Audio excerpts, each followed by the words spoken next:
We're continuing with working with the figures, day at the beach, and we've done our sky.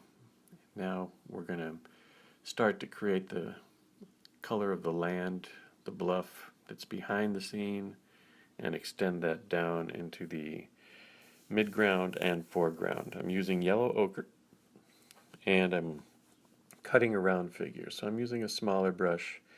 When I say cutting around the figures, basically I'm avoiding their torsos, or that the big upper half of the body. I'm going over the legs, I'm going over the heads. Those would be too intricate to try and avoid. So I'm leaving whites, but you'll notice that most of them are rectangular in shape, and they indicate the torso.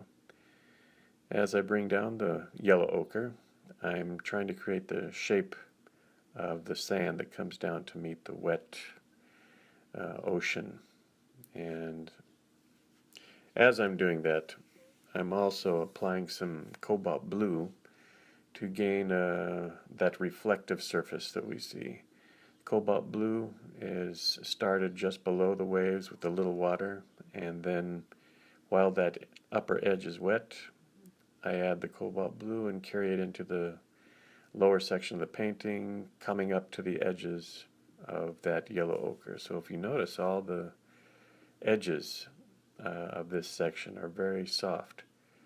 Some of them are even running into each other, which in such a scenario, the wet water on the beach, this is a nice effect. It has a positive effect on the painting. As I come into the lower section, the last inch or two, I'm adding thicker yellow ochre and some burnt sienna and a little bit of violet to bring the foreground closer to us. After doing this, then I want to move into the section of the surf, which is at the horizon, starting with a line of just clean water. Into that line, I place, with a very skinny brush, ultramarine blue, pretty strong. I want to create the effect of waves coming in, and I have a really small space with which to do that. So using that small brush and getting some sharp, dry edges that indicate the surf. As I come a little lower, I add a little bit of a color called cobalt turquoise, which is a greenish hue, not uncommon in ocean scenes. And then that's blended into the white that we started with above. Well, the upper section is dried, so I can proceed into the bluff, creating a darker background, basically. I'm using the shape of the bluff, but really what I'm after is a darker, stronger color to emphasize the white figures on the beach. That's the whole point of this, is to provide an excuse to put some darks down that will make those whites really jump off the page, make them very active. And you can see with that first dark along the bottom of the bluff how that figure starts to jump. The strokes that I'm using are describing the angled surface. You see, I'm using kind of an oblique stroke that describes the bluff. It's creating a slope, and as it comes down to the water's edge, maybe because it's low tide, we're getting a darker color in the sand. The location of this dark is just right because it makes these figures come out even more. It's slow going because we have to cut around the edges. We have to make sure that we leave some of that original yellow ochre in the background, and some of the edges are intricate around the umbrellas, around some of the bars that make up the lifeguard's chair, this and that. There's just a lot of small little things. So the brush I'm using is pretty tiny, but it gives me the control that we need. And at this point, look at how that bluff is really pushing those four figures forward. So now we move on to addressing some of the actual figures. And we're going to be using brighter colors in their apparel, some reds, some blues, some accent colors to make the figures come out even more. With that same brush, I'm creating a few shadows, and those shadows come down a slope also. That's why I'm using that angled stroke. Working those shadows even closer so that I can get more detail in that area. And I believe now I'm going to start to work into the reflection. That bluff casts a nice reflection into the wet water, and that's something that we want to develop too.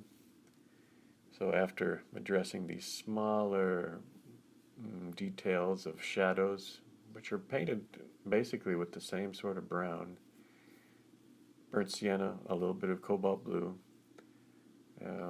the sunlight starts to appear in the scene. We start to feel how intense the sun is by how dark our shadows are and how they fall on the land as well.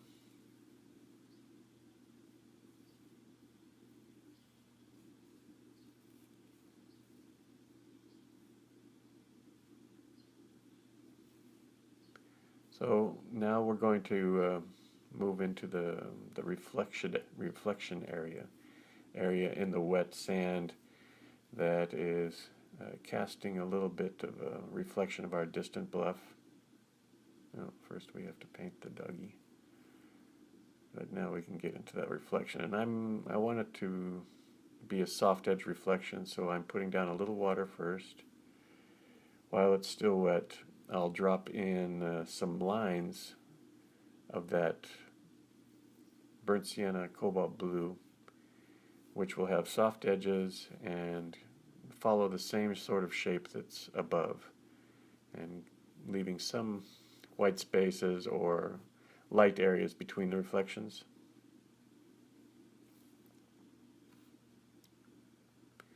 And we're going to be putting reflections everywhere, actually. We're going to be putting them under our figures. We're going to be putting them into the areas where we see birds on the sand, or areas where we have people standing. Everything in that wet sand is going to have some sort of reflection, and I'm doing them all basically the same way, which means I'm applying darker, drier color into a wet area and letting that mark kind of drift down so that the reflection is quite vertical.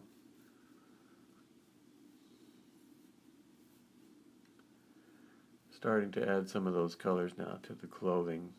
A bright blue here, a bright red there. The colors really add a pop and a sense of, bright sunlight as well. If we can imagine this scene, the sunlight is kind of coming from over our left shoulder and falling on the figures pretty directly, making them very bright against that dark background.